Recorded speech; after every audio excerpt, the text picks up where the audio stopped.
Te doy la bienvenida a Digital Talks. Este espacio nace de la necesidad de compartir con profesionales que tienen que tomar decisiones de marketing digital y que no siempre disponen de toda la información. Para esto contaremos con la participación de expertos en marketing digital, en nuevas tecnologías, en datos o en nuevos modelos de comercialización digital. En resumen, participarán profesionales que ponen mucho cariño a lo que hacen, pero sobre todo, contaremos con personas que admiramos y de las que todos los días aprendemos. Somos T2O, una consultora de marketing, ventas y estrategia digital. Esto es Digital Talks. No tenemos verdades, pero sí muchas certezas. Arrancamos. Hola, soy Esther Checa y hoy vamos a hablar sobre la generación del contenido con inteligencia artificial generativa, los retos que supone y la convivencia con las personas. Empezamos el año hablando de esta tecnología con David Llorente, fundador y CEO de Narrativa. Narrativa es una empresa de inteligencia artificial generativa que ayuda a las compañías a aumentar sus ingresos mientras reducen costes y ahorran tiempo y recursos mediante la automatización del contenido. David es un emprendedor en serie con una gran pasión por la tecnología e innovación. Investigador especializado en inteligencia artificial, ha fundado 4 startups y ha trabajado en el desarrollo de negocios y estrategias para empresas líderes en Europa y Estados Unidos. David, muchas gracias por estar hoy con nosotros. Muchas gracias a vosotros por invitarme. Pues el año pasado, con el equipo de Monoceros, Nieves y Carlos, ya hablamos de qué era la inteligencia artificial generativa y cómo se podía utilizar en las estrategias conversacionales, en concreto en el desarrollo de las voces sintéticas. Y me gustaría, David, arrancar el 2024 con una intro sencilla sobre cómo funciona la inteligencia artificial generativa, sobre todo para refrescar, y cómo la podemos aplicar a la automatización del contenido. Vale, bien. Bueno, pues empezaré una definición muy sencilla de lo que es la inteligencia artificial, por lo menos para mí, porque entiendo que hay muchas definiciones. Para mí es la capacidad que tienen las máquinas de realizar tareas que a nivel cognitivo son similares a las que hacen los humanos. Pues desde hablar, entender textos, escribir, ¿no? Y reconocer imágenes y demás. En concreto, la inteligencia artificial generativa es un término que se ha acuñado hace prácticamente un año, ¿no? Desde el lanzamiento de ChatGPT. Pero bueno, antes se conocían como los Large Language Models, ¿vale? Por lo menos en la parte del texto.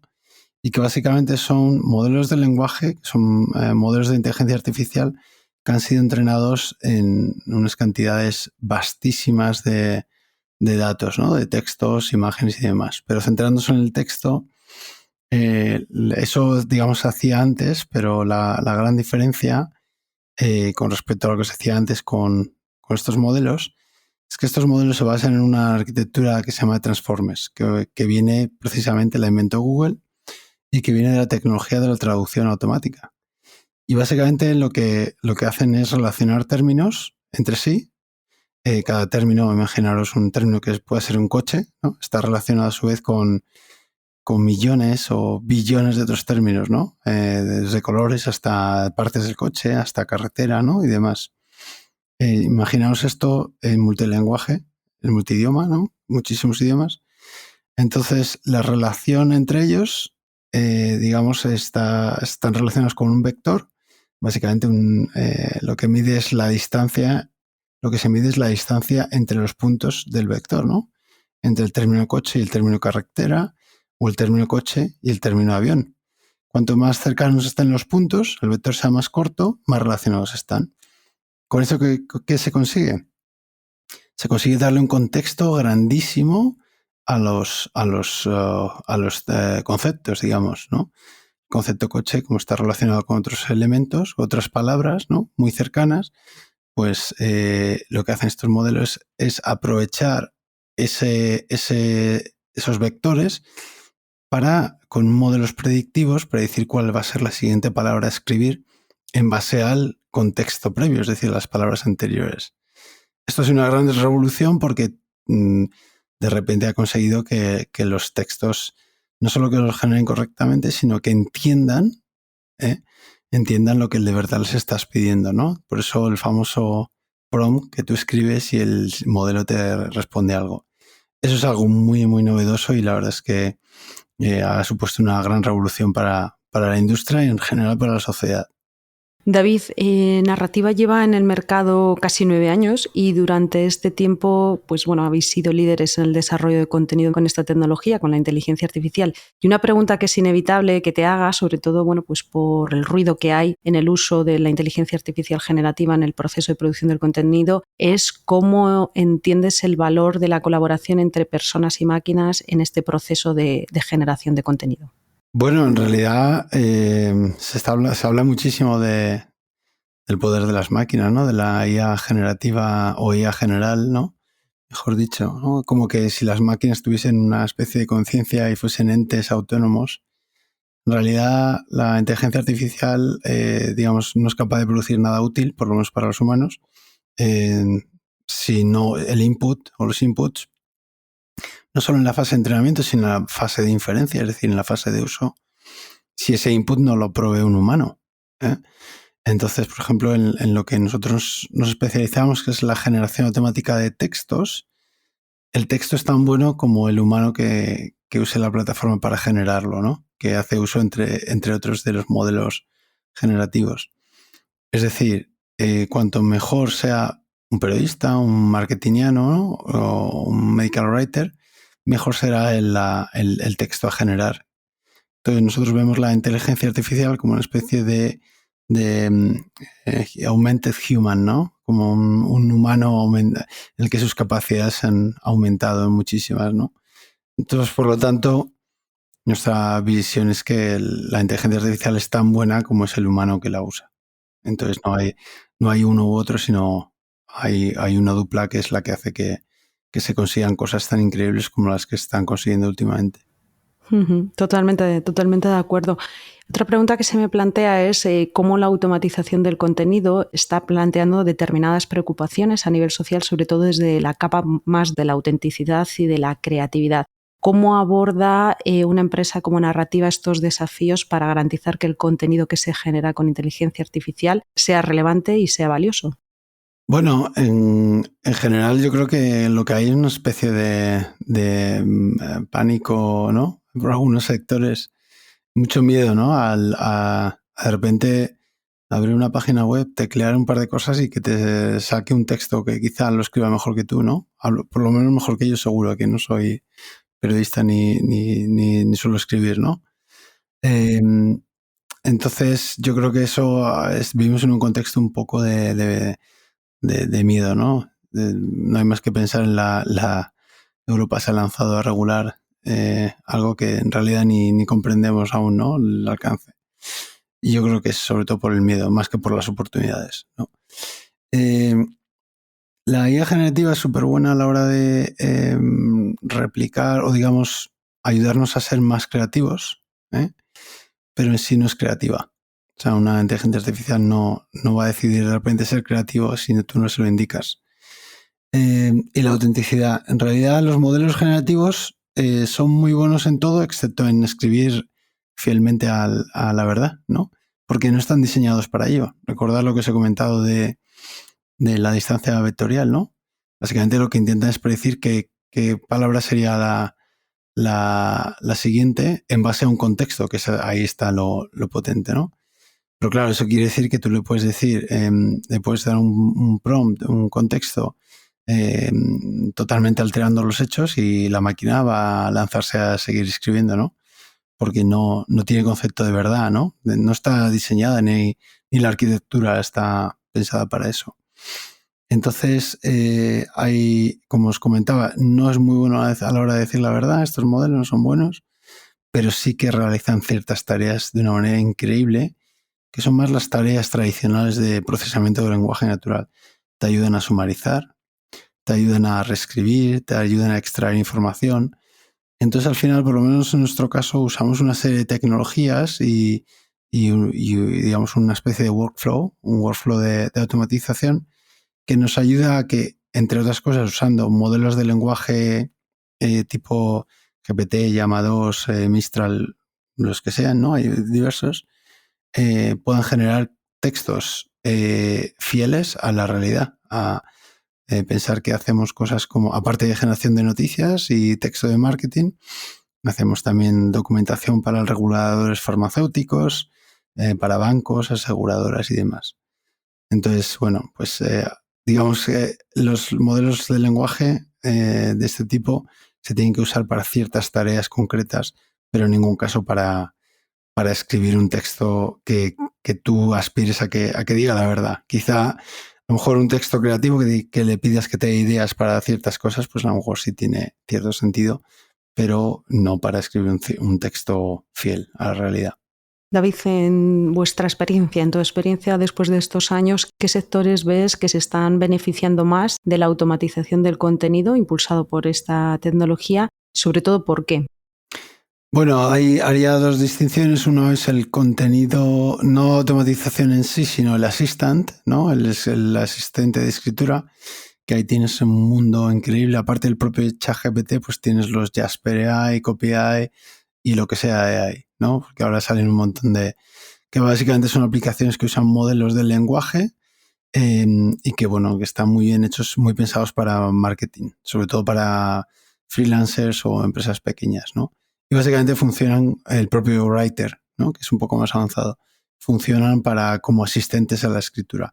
Eso, digamos, es el primer gran mercado que se ha atacado y sí que está sufriendo un poco porque, bueno, ha habido mucho buzz around, ¿no? Todo esto, pero sí que ha sido. Y luego yo creo que el que es más interesante, el que va a perdurar y el más defendible desde el punto de vista de los negocios, de un negocio, es el de la escritura de informes, de reportes, cuestiones, sobre todo para industrias muy reguladas, por ejemplo, preparación de licitaciones, informes sobre, no sé, pues análisis de redes y generación de un informe de riesgos, en fin, cuestiones para compliance.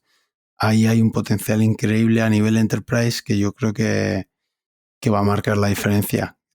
Pensar que es un gran coste el generar esos informes, pero sobre todo es un gran riesgo.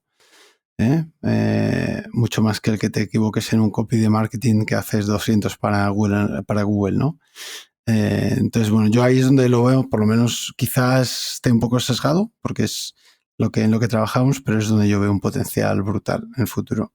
En relación con esta última pregunta, me gustaría ver sobre los proyectos que trabajáis en términos de eficiencia y también en términos de ahorro de costes, que parece que es parte de la conversación también importante del uso de esta tecnología. ¿Cómo impacta esta automatización del contenido en operaciones con empresas que utilizan estos servicios? Yo creo que hay tres cuestiones. Una es el ahorro de costes, está clarísimo. Cuando haces algo con menos gente y más rápido, hay un impacto directo en los costes, ¿no?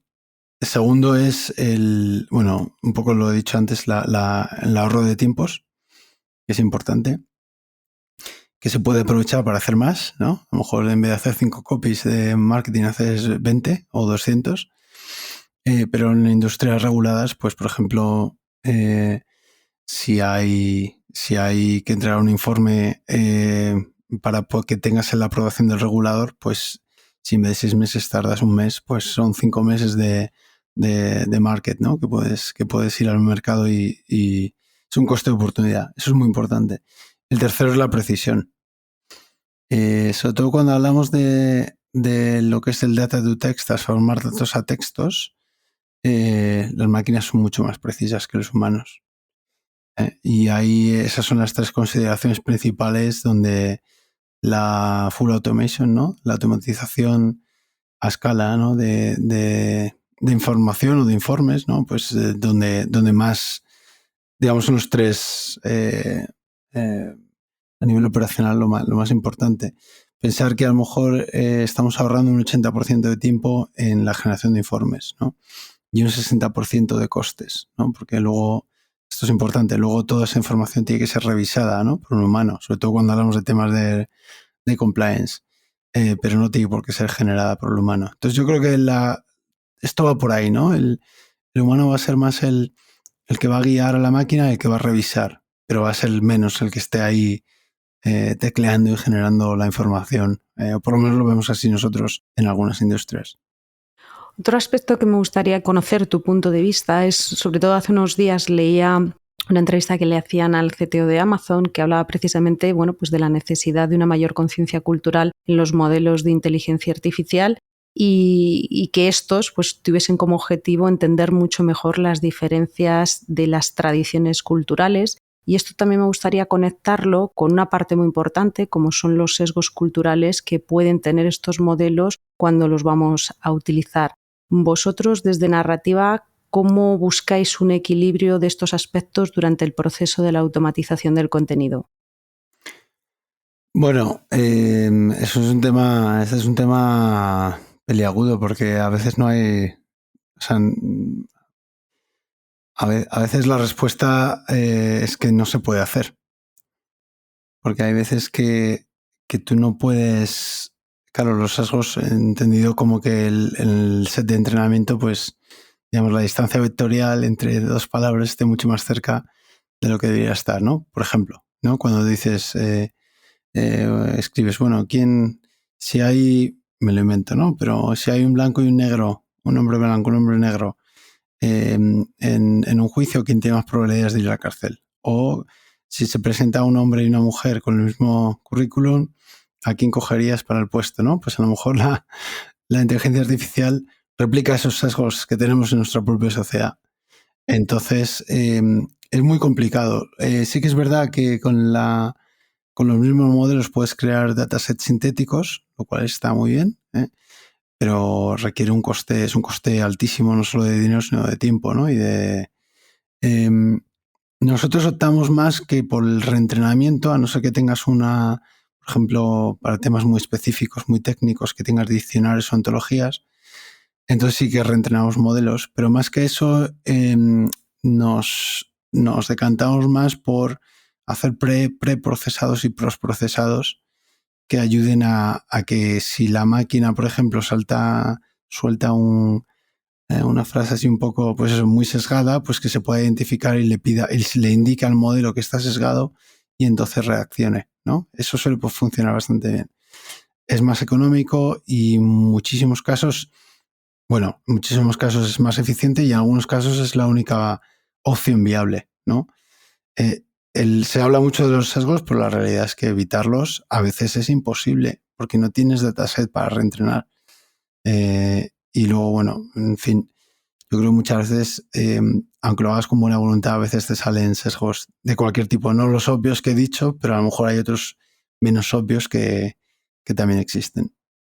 Cuando le hacían al CTO de Amazon, le hacían la entrevista, yo creo que te hablaba precisamente de los set de datos con los que son entrenados los modelos. Son modelos entrenados principalmente pues, con contenido en lengua inglesa, base anglosajona. Entonces, bueno, yo me imagino que iba por ahí un poco el mensaje, pero bueno, tiene mucho sentido lo que estás comentando. David, otra de las cosas que me gustaría que nos contase sobre la experiencia de haber sido fundador de varias startups es abordar proyectos donde se requiera el uso de la inteligencia artificial generativa. 2023 puede decirse que ha sido un año donde bueno, las empresas hemos empezado a explorar diferentes casos de uso para ponerlos en práctica.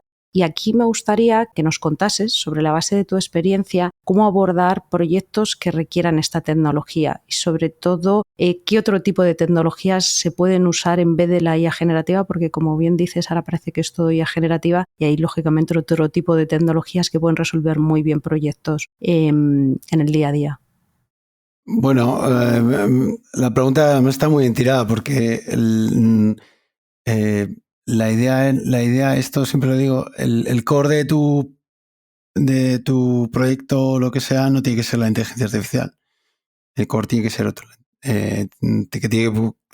Digamos que si tú tienes una idea en la que necesitas la inteligencia artificial para que genere valor, para que genere ingresos, a día de hoy, tal y como está el mundo y la dominancia tan brutal de los grandes players, no tendría ninguna viabilidad. Entonces, la idea es pensar en algo un proyecto, una empresa, lo que sea, que ya añade valor, ¿vale? ¿Cómo puedes hacer para usar la inteligencia artificial para que añada muchísimo más valor, ¿no? Esa es la clave.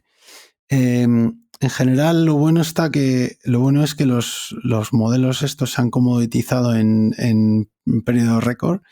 OpenAI ha bajado los precios 70% cada vez, creo que 3 o 4 veces ya. O sea, es muy barato usar los modelos y como están a todos los players, Google acaba de lanzar, ¿no?, Gemini, pues están todos luchando por ahí. Estoy seguro que va a bajar aún más, ¿no? Entonces es la buena noticia, se han comoditizado. Yo creo que empezaría por intentar usar alguno de estos modelos, intentando entender para qué lo usas. Como he dicho antes, no para generar un texto, sino para hacer tareas pues como extracción de información, reescritura, traducción automática, que de ahí viene todo, y demás. Yo creo que yo empezaría por usar esos modelos. Creo que es lo más viable. Evidentemente hay un montón de modelos. O sea, por ejemplo, esto es curioso, que hacen muy malos modelos, la corrección ortográfica. Curioso, ¿verdad? Que un modelo tan potente no te sea capaz de corregir un texto, ¿no? Bueno, esto es una anécdota casi, ¿no? Pero que hay veces que los modelos estos tan potentes no son capaces de resolver ciertas tareas. Y luego, por cierto, hay un montón de tareas para los que no están diseñados. Son modelos predictivos de palabras o de imágenes, de píxeles, ¿no?, o lo que sea. Pero pensar en modelos de clustering de audiencias, ¿no?, o predictivos, ¿no?, o modelos predictivos en base a datos. En fin, hay un millón de casos de uso para los que estos modelos no tienen ningún uso. No son razonamiento matemático o lógico, tampoco. Por mucho que se intente vender, pero no lo hacen bien.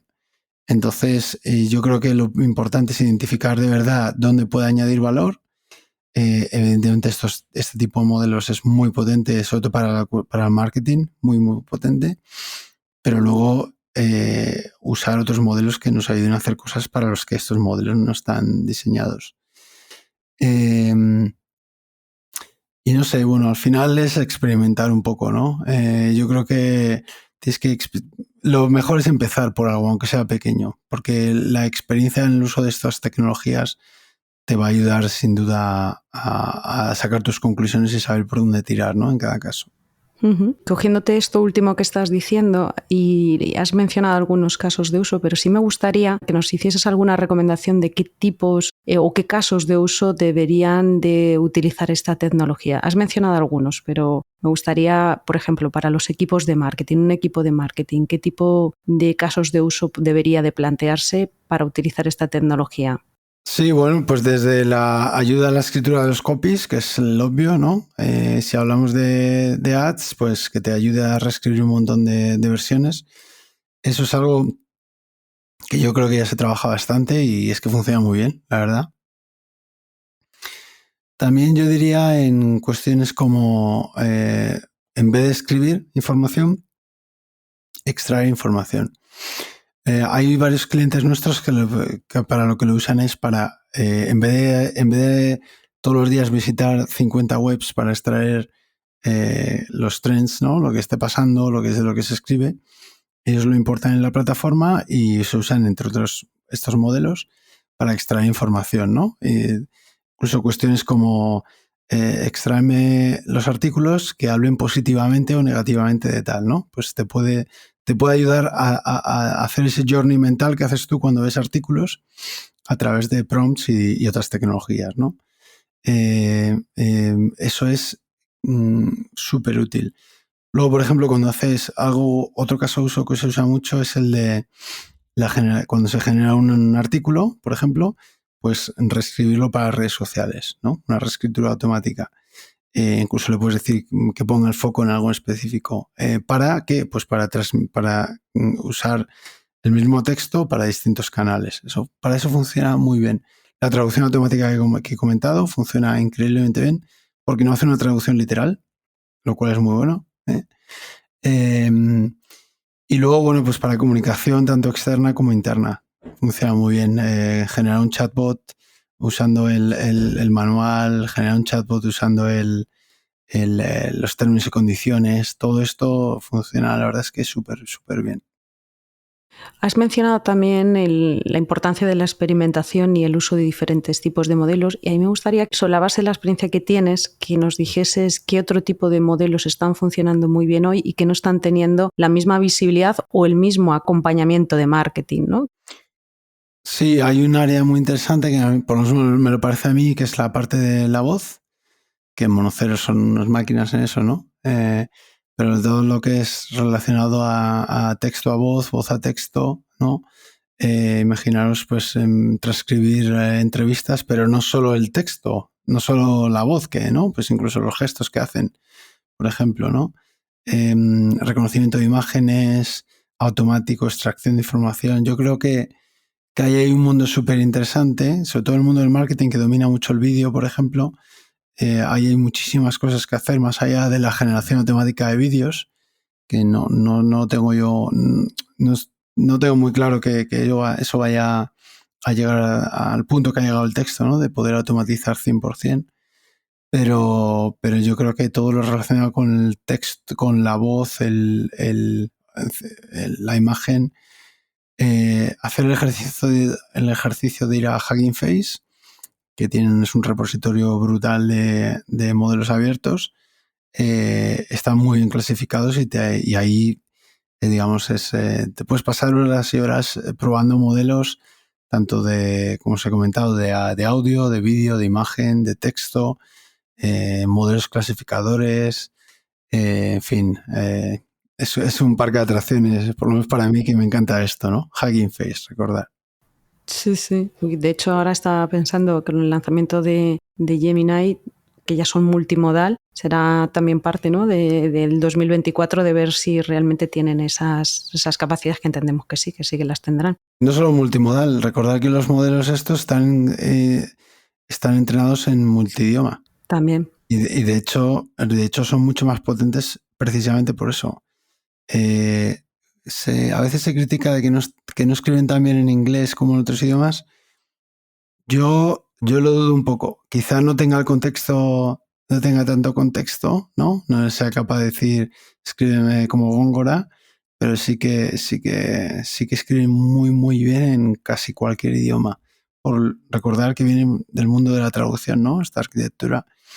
Y es súper potente a la hora de relacionar términos, no solo entre el mismo idioma, sino entre otros idiomas. Uh-huh.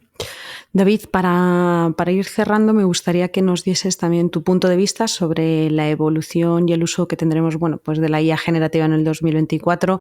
Gartner todos los años pinta su hype cycle de tecnologías. Lógicamente, el 2023 esta tecnología estaba en la parte más alta. Y en este viaje también hay cuestiones que se están ya planteando, que empiezan a tener un poco más de madurez y que se va, bueno, pues empezar a tener una mayor conciencia para tener pues una inteligencia artificial generativa con menos riesgos o con una gestión de riesgos de una forma diferente, con un mayor nivel de privacidad.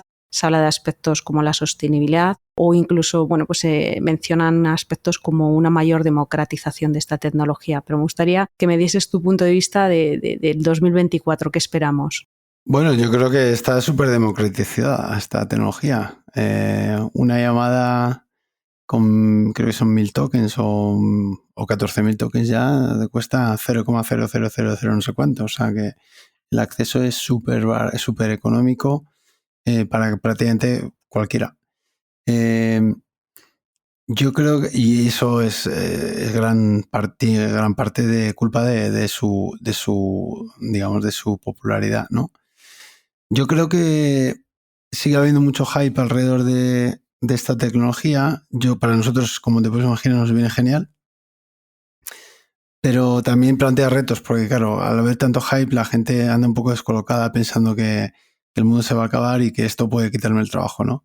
Yo creo que lo bueno del 2024 va a ser que muchas empresas, o la gran mayoría de las empresas, por lo menos las que tienen conciencia de que esto va a ser algo grande, ya han hecho experimentos, han hecho pilotos, tanto internos como externos, y han descubierto las limitaciones y las posibilidades de estas tecnologías.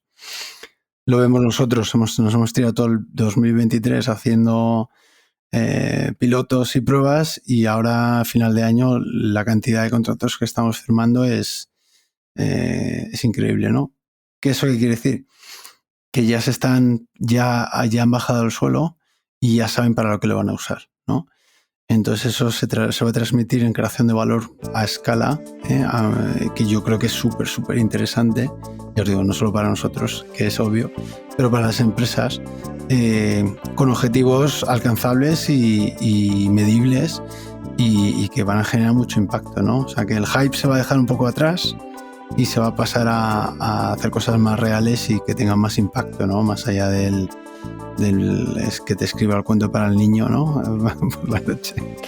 Oye, David, muchísimas gracias por tu tiempo. La verdad que es súper interesante todo lo que nos has contado. Me ha gustado muchísimo el mensaje que lanzas del valor de estas herramientas y el output que se obtienen de ellas depende también de la calidad de la persona que las esté utilizando. Yo creo que esa es clave, ¿no? Es el equilibrio y la conexión de esta parte del ser humano con el uso que tiene que hacer de las herramientas para sacarle el mejor partido. Así que muchísimas gracias por tu tiempo y por tu conocimiento. Gracias a vosotros, ha sido un auténtico placer.